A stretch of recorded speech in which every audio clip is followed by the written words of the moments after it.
Hi, it's me. I'm back.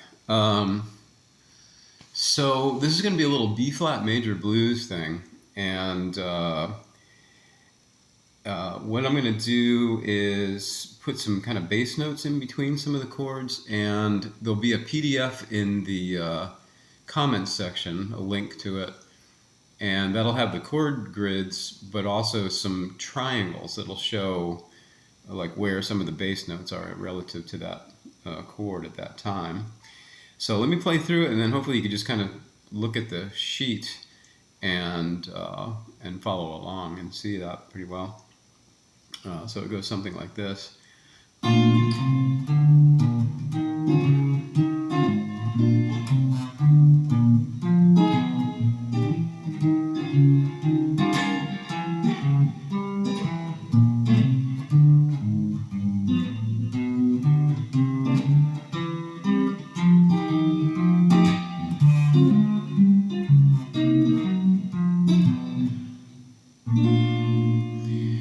And that end turnaround I'm just using shell voicings, they call them. These are really helpful. They don't have a fifth in them, but they're kind of nice if you have to kind of move quickly. And in this case, what we're doing is playing like a, sorry,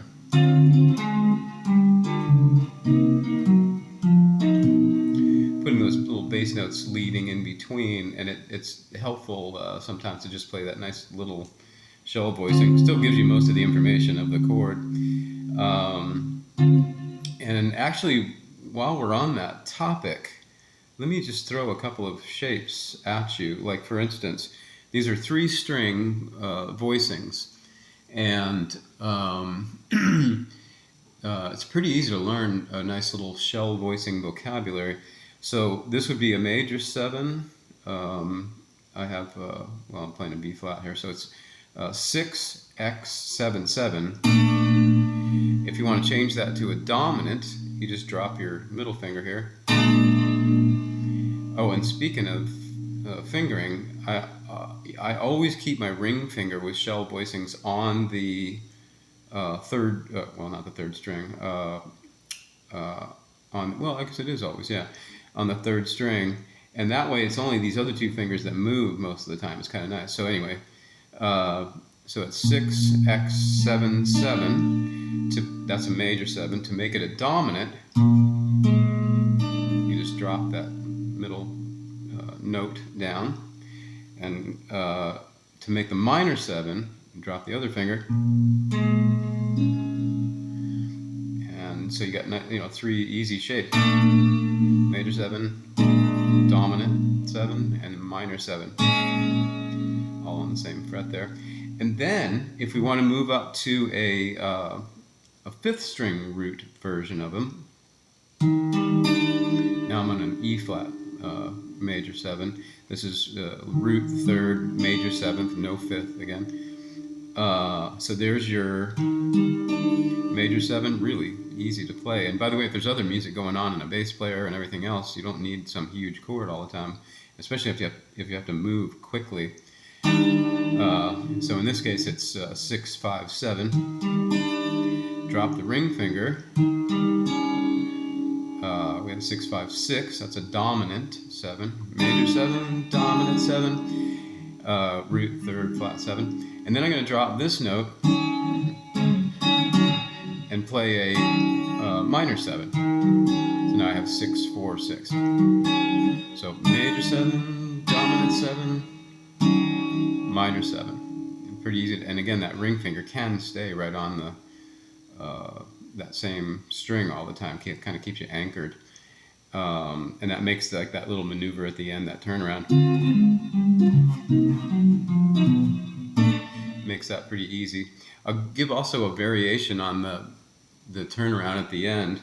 A little bit more of a full voiced chord here. So now I have, this is a D minor 11. I have 10, X, 10, 10, 8. I'm going to drop my middle and ring fingers a half step. That becomes a a D flat 7, flat 5, and now I'm going to go to a C minor 11, so it's 8x886. Then I'm going to drop those same two fingers, a middle and ring finger again, and now that's a B7 flat 5, and then I'm back to B flat, the root of the piece that we're talking about. So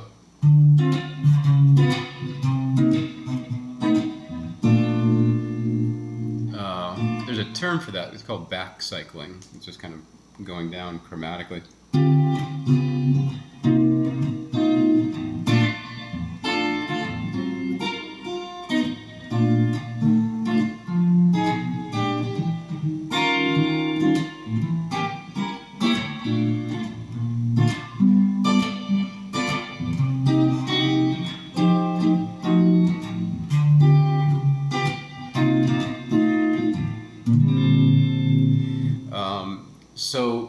Hopefully that's an easy enough little tutorial to, if you haven't done this before, like tried to put some bass in between the chords there, kind of thing. And again, the attachment will be in the comments to the PDF. It'll show the shapes and so on. Thanks for watching, and please subscribe.